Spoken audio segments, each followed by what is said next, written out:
Coach's Corner. I'm one of your hosts, Dr. Stephanie, and co-hosting, co-leading with me is Barbara Grant.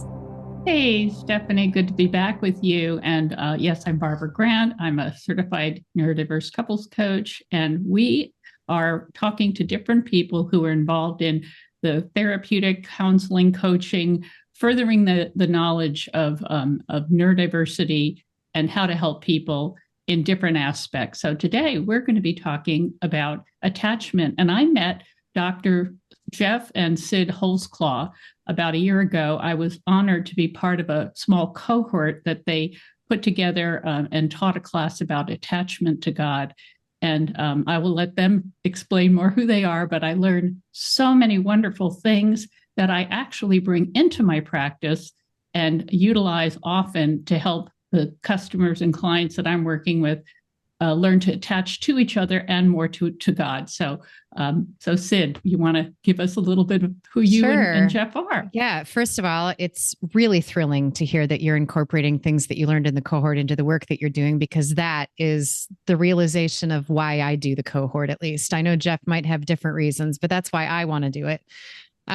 So Geoff and I have been married for 25 years. We're celebrating our 25th this year.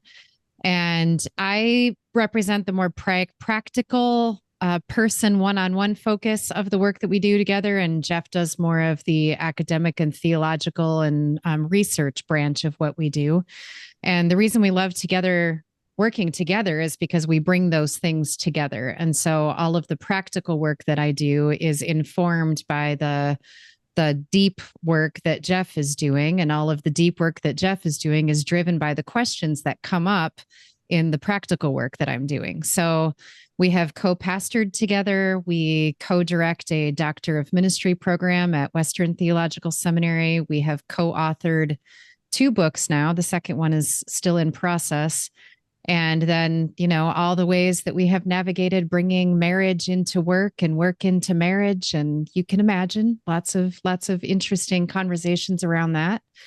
But we both discovered later in life, when I was raising my own kids and trying to figure out how to support my older son, and recognizing that he had ADHD. And then as I'm doing all the research, of course, I had the aha moment of, that's not exactly how it happened. That's not exactly how it happened. Okay, go ahead. Tell the real story. The part of it was I had spent most of my adolescent and adult life joking about having ADHD.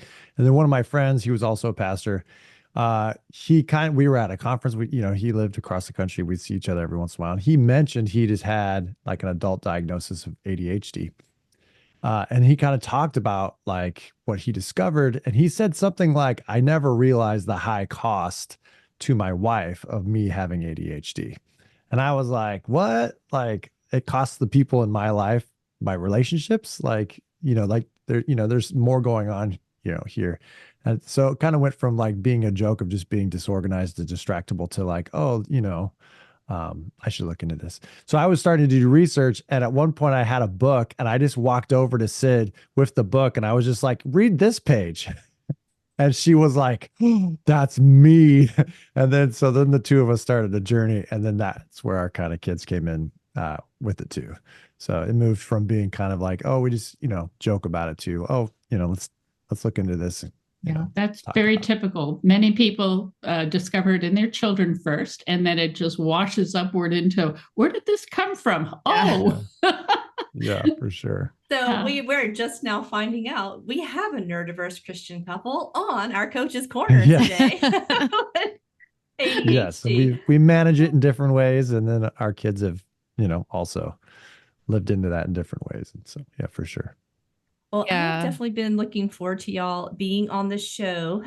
Listeners, if you have listened to Neurodiverse Christian Couples, we talk about Dr. Jim Wilder and Chris Corsi and Marcus Warner and Dr. Kurt Thompson, and we are all about neurotheology here, and attachment is such a key piece of that, how we attach to God, how we attach to others.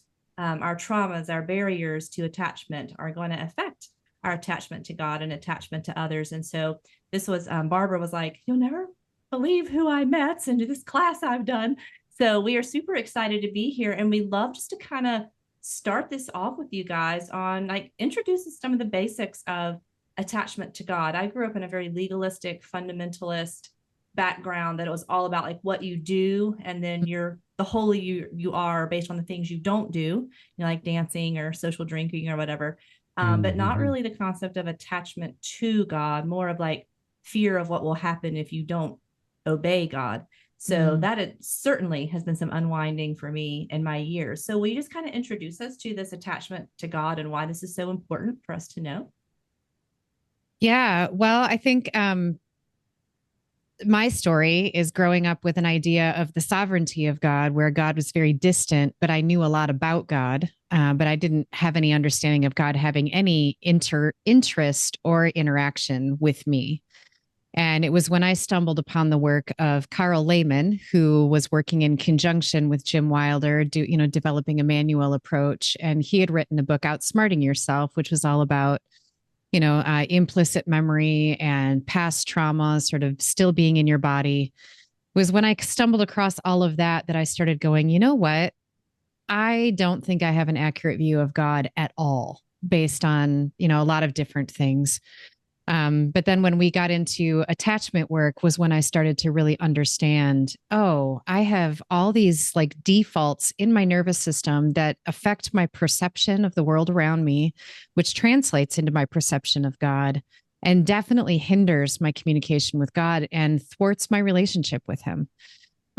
So the way that we've come to talk about attachment is we try to keep it really simple, but we talk about God's good design for attachment happens through families, but it's also ultimately God preparing us to be securely attached with him through the family attachment that we're living into. So we talk about the 1, 2, 3. The 1 is the foundation of joyful connection. And we can unpack all these things if you'd like, but I'll just do the summary. But the first is that foundation of joyful connection. At the very basis of what God designs for us in relationship with him is that foundation of joy. Like Jim Wilder uses, that joy is the experience of being with someone who's glad to be with you. That's our first formation. That's what God designs us to be born into. That's what our nervous systems are shaped to receive. That's how joy develops in our infancy. So that's the number 1. Then the 2 is that as we mature, as we grow up, we are designed to have increasing capacity equally in 2 dimensions. One is the dimension of intimacy, close relationship. And then the other dimension is independence, that sort of ability to go out into the world and do things on your own. And those are supposed to grow in conjunction with one another, not at the expense of one or the other. And then the 3 is the 3 defaults that we have this answer to these questions that we're asking the whole time we're growing up, which is someone available to me? And will this distress be alleviated? And then the third question of what is my agency for? Like, why do I have actual ability to be an agent in my life? And those questions are designed by God to have a firm yes answer to the first 2, that yes, someone is available. Ultimately, God is available. And we learn that through the availability of our people. And then this distress will be alleviated. We learn that through, our needs being attended to and understanding that pain and suffering are not the whole story ever, but that they will be temporary and there will be relief. And that maps onto God's making all things new and repairing all ruptures. And then that third default of what is my agency for? God designed us to be people who would flourish life partner with him to flourish life and bring joy into the world. And that's what our agency is for. And so that's God's good design, that 1, 2, 3. And then we talk about the 4 different landscapes we end up in because that design gets distorted by, the different childhoods that we grow up in, our development, and just the brokenness of the world around us. And those 4 environments, as I understand it, are somewhat related to the different styles of attachment that the attachment theory has taught about, whether it's an anxious or persistent attachment, or an avoidant attachment, or secure attachment, or a very tumultuous and disorganized attachment. Right. Yeah. Yeah, that's absolutely the case. We just tried to make it simple because there's so many different terminologies out there. So we just call it the jungle, which is that sort of hypervigilant state of a little bit of like, anticipating what's going to go on around you all the time. The desert being things happen at a very slow pace. That's more of the avoidant withdrawal kind of landscape. The jungle would be that more persistent, anxious. And then the war zone being that disorganized. And then we cast this picture of the pasture, which is secure attachment with the good shepherd. Yes. I love that metaphor within the visualization when you took us through it. Yeah, it's so helpful for me too. That to let the imagination lead the way into what attachment can feel like and look like. Geoff, maybe talk a little bit about, we're curious, we deal a lot with, right brain versus left brain, logic versus emotional processing, and the logical approach to knowing God, which many people who are on the spectrum especially are incredibly great with logic, detail, system thinking, organized thinking, and maybe not as relational. They're more transactional in how they approach things. So logical approach to knowing God versus relational approach. Obviously, the attachment style that you're describing is more relational. So what are your thoughts about people who are more logical or tactical or transactional in their thinking and in their habit of relating even to other people? Yeah, well, it's not absolute, but there is a sense in which, because of your environment, but also kind of your genetics and your temperament, that there can be a sense in which, we always want to think of our brains and our bodies together, right? The whole matrix, where your environment can train your brain to process and prioritize certain information and then to deprioritize or to fail to process other kinds of information. And when that happens long enough, those neural pathways become, like kind of ruts. And so you just typically go down one road. So like the logical linear, like you were kind of saying, which was more typically understood like as the left brain processing. And then the other one, the social emotional one, would be more right brain processing, holistic thinking, more nonverbal, and scanning the whole environment. And so you have these kind of two modes of processing. And the goal of secure attachment or is sometimes it's thought that like, well, secure attachment comes from being safe and feeling safe. And Dan Siegel has these great, statements of like being seen and soothed and feeling safe. And that creates a secure attachment, which is true to an extent. Like those things are extremely important. But what Cyd was talking about, that joyful connection, there is also, and then that agency and independence, the intimacy and independence kind of go together. And so some people will say, well, instead of talking about secure attachment or safety, we should talk about balanced. Like, do we have a balanced attachment where we have a balanced processing of the social emotional as well as the logical kind of linear? And so someone, as best as I know, and you can fill in the gaps, who has like, various kind of levels or forms of autism would be more left brain leaning. And so that would be like, I like the rules. I follow the rules. I have rules. I have patterns for my daily life. I see patterns. I love patterns. There is, and then kind of the words and being real, focused on like the exact meaning of certain words and things like that. And so that would be more typical than, on kind of a level of like what we call the desert or the avoidant attachment, who deprioritizes the social, emotional, nonverbal information and then hyper prioritizes that other kind of processing. And then you can have the other one where the anxious attachment, the jungle attachment, it is very much, you could talk about having a social emotional radar. Like I can't turn it off. I know what everyone's feeling all the time.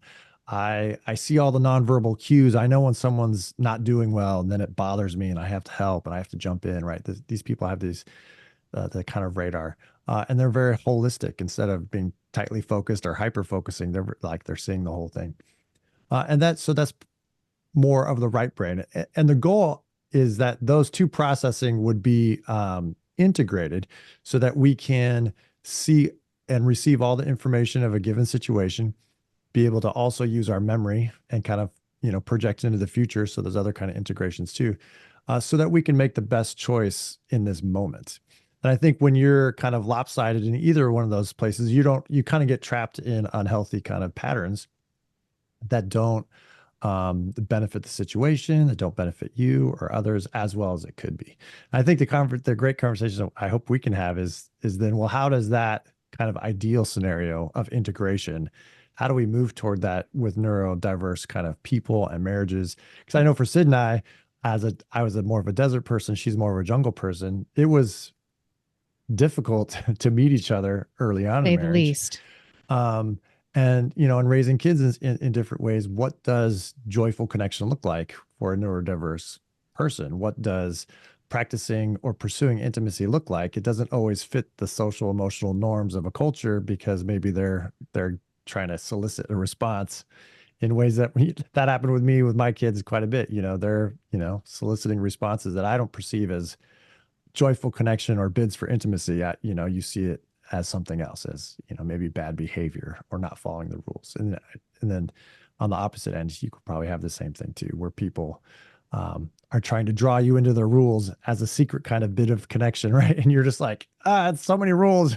So I don't know if that was kind of getting at what you were wondering about, Barbara, but integration is kind of the key. Definitely. The key term. And something that we do see in the work we do, sometimes there are, two very autistic people in relationship together. And, I know couples that are incredibly successful because literally they're thinking along the same lines. They're focusing on the same things. They accept each other and they both enjoy an enormous amount of space in their life as that independence. But when they connect on their special interests or their joint interests, it's very intimate, very engaged, and of course, much traditional and church pastoral marriage counseling assumes two neurotypical profiles. And, emotional focused therapy is like, how are you going to do that with someone who's very left brain? So that's what we have found is a need to begin. The approach I take, and Stephanie knows this, is we both start with them separately, and each needs to identify what is their neuroprofile, where are they coming from, where's the other coming from, because it's like two different languages sometimes, and begin to get into their own lanes. And I call it a time of space and grace, where let's just stop trying to collide with one another and figure it out or talk in circles, or you're just going to get more and more traumatized. Yeah. So Stephanie, go ahead. I was just going to say one thing that was really revolutionary for me to understand when Geoff and I were, getting into attachment work was this sense that we literally see the world differently because our brains have chosen to not pay attention to certain things and accentuate other things. And so the amount of times I would get frustrated about even just something small, like cleaning up after himself because there was, something on the counter or something. And just like, he would walk into the kitchen and not see any of it because his brain wasn't looking for it. It wasn't important. It didn't matter. And I would just be like, how can you not even see it? And he was like, literally, I don't see it. I was like, no, that's impossible. And so that's just one small example of, no, we literally see the world really differently because of the ways that our brains have learned what's important and what's not. And so that just leaped into my mind as you were talking about that. That's known in our work as the double empathy problem. Stephanie, you want to address that a little bit? Or Yeah. So, sometimes when people come to therapy or counseling or coaching, it's like, some people believe like, well, we have to do everything the neurotypical way. Like the neurotypical way is the way that's normal or whatever. But the neurotypical person doesn't have the lens or perspective of the neurodivergent person. And the neurodivergent person does not have the lived experience of the neurotypical person. And so it's very easy to look through your own lens and perspective and neurotype and think, well, I can do that. And that's easy for me. Why can't you do this? And it'd be easy for you. But like you said, it's a whole different lens and what you're focusing on and how you're wired and what you're seeing. And then this whole concept of attachment, that we know different neurotypes attach differently. Plus you've talked about family of origin, and then like what we've learned about God and who God is, and how we've attached to him or been afraid of him. Like, you kind of saw him as distant. Well, the God I grew up with was like precocious and ready to zap you. Like if someone had cancer, someone would be like, oh, that person has cancer, they must be in disobedience to God. So it was like this, like, you did or didn't do, so you you did things and drew God's favor, or you did things wrong and you like drew his wrath. And so he was scary, God, to me, like a really stern father, like, you better, keep the rules. And so I'd love to talk about, I don't know if it was Pete Scazzaro or Jim Wilder, one of them talked about how we love God does affect how we love others, and how we love shapes us and shapes our own brain. So I'd love to start the deep dive into, how do we attach to God? How do we form that attachment from just about him? I know Hebrew and I know Greek and I've got the whole Bible memorized and I've been to church every Sunday and I can tell you anything about any philosophy and theology, to like knowing him personally and intimately. How do we make that switch? Yeah, Geoff, I'd love to have you speak into that first, because you've come more out of that very left-brained into relational. So there's, I'm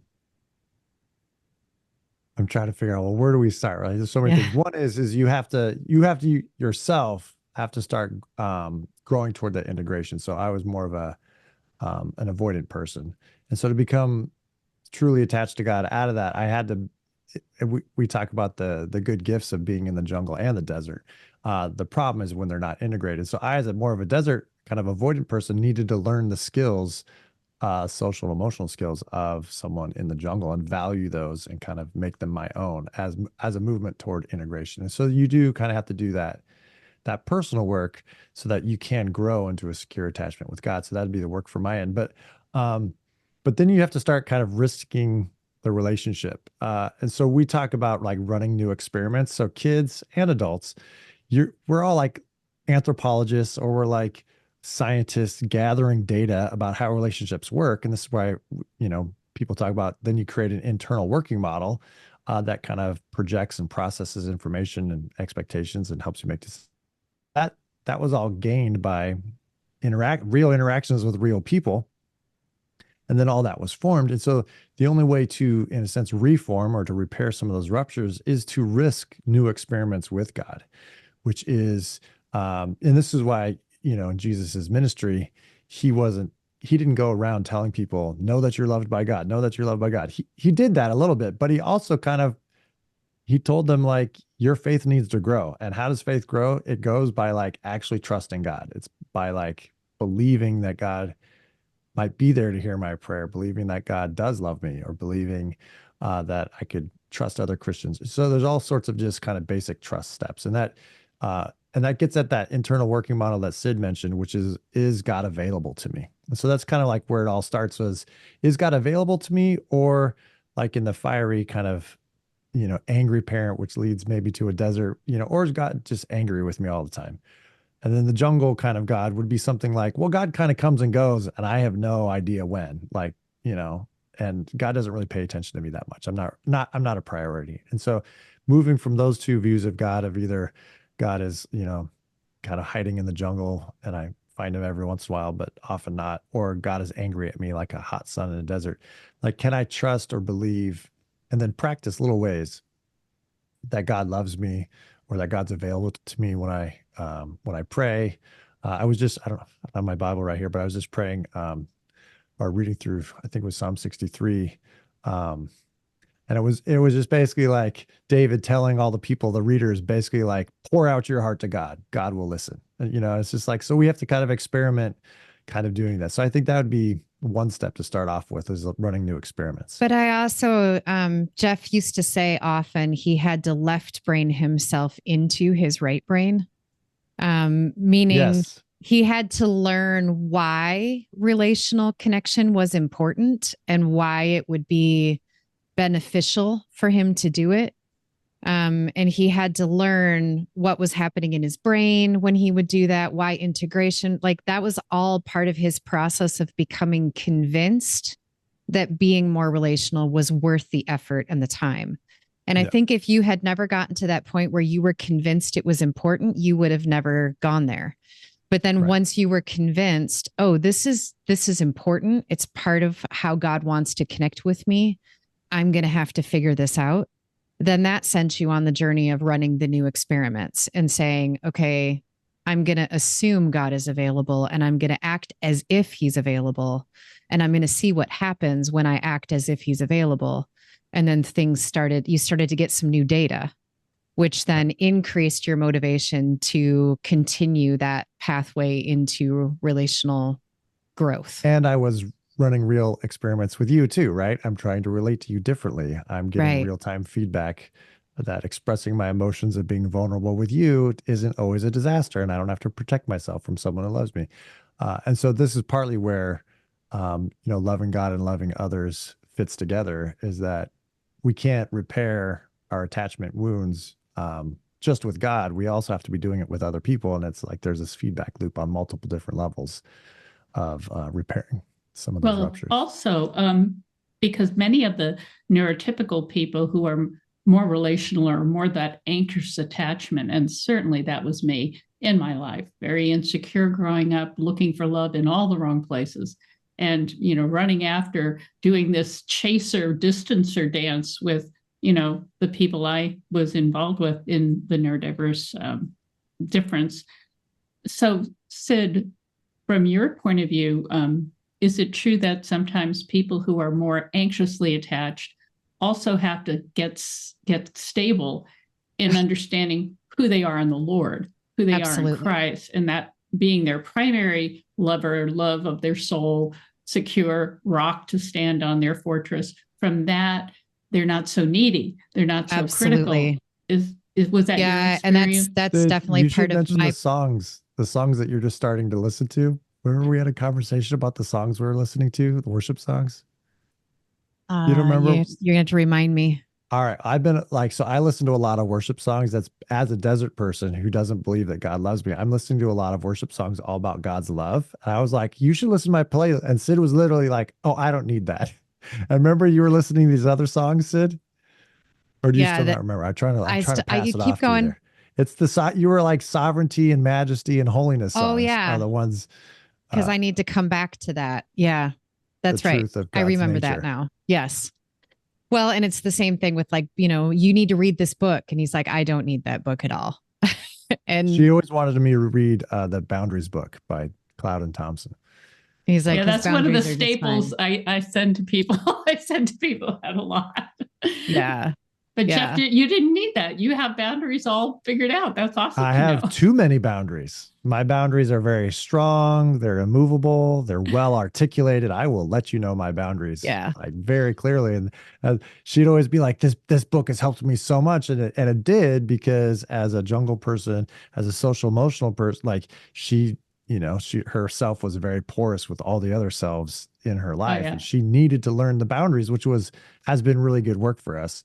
But my work, needed to be, to let people through the boundaries. Yeah, I had to tear down the boundaries. It's the gate. It's a fence with a gate in it. That's the Townsend Cloud model of knowing when to open the gate, when to say yes, and how to say no, and having that balance. So, the book is okay, Geoff, actually. No, it is okay. It's really good. I just haven't read it, and I haven't wanted to read it. Yeah. I'm sure it is great. But back to that question about the jungle person or the anxious person. I don't remember exactly which terminology you're using, but that sort of persistent seeking, that was definitely part of my story.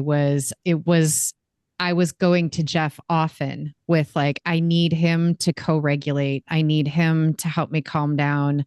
I need to be around him so that I feel like I know who I am. And actually what catapulted me into a major crisis was losing my mother suddenly. And I didn't even realize how much of my life I had been living in orientation to her, and taking my cues for who I should be and how I should behave and what kind of interactions I should have from, is my mom happy with me or is she not? Right. And I carried that into our marriage, and our early years of marriage were very much like, is Geoff happy with me or is he not happy with me? Is he moving toward me? Is he moving away from me? And I would change my behavior based on that dynamic. And so in the midst of that, I had gotten to the point, that's another whole long story, but how I had that life with God as well. And so it was when I learned the Emmanuel approach and started having interactive connections with Jesus himself, that then I started learning, I don't have to go to Geoff.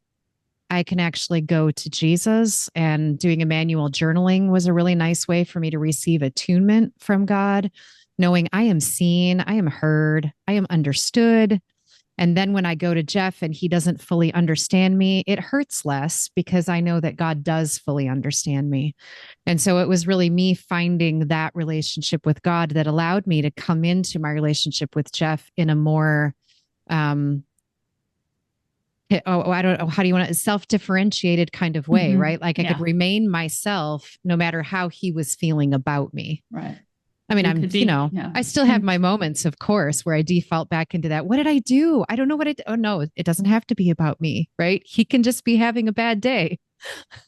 Well, those are the little ruptures during the day, the week, the month that we can then step back. Okay, let's realign and repair. And I remember loving that model when you talked about it in the class.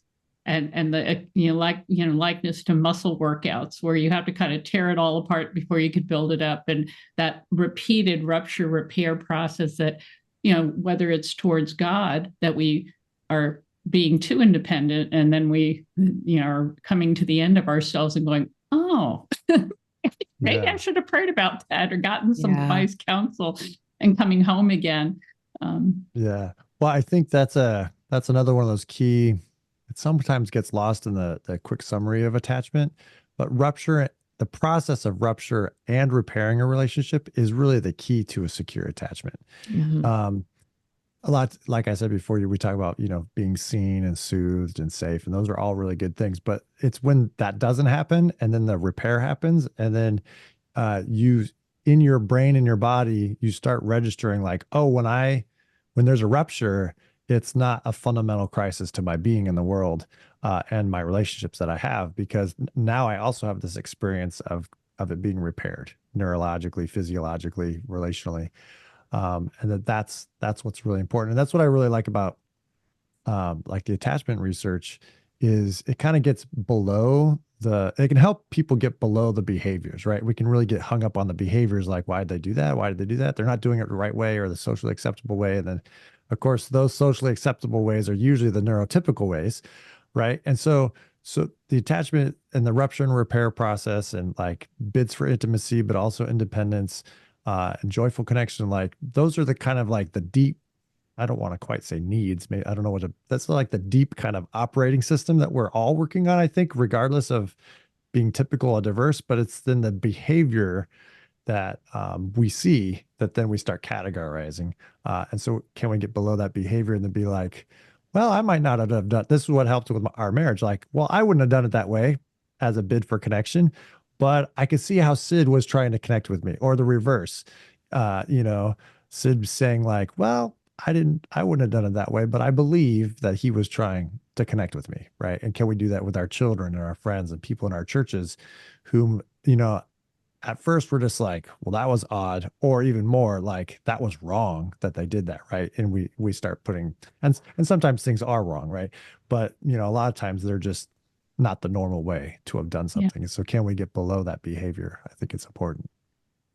Absolutely. Yeah, that's why communication has to totally be relearned in many of these cases, because everyone is assuming they're understanding what is happening or what's being said. And there's a dynamic which you may know about. It's called rejection sensitive dysphoria, which is a state of apprehension and perception of rejection, whether it's coming or not.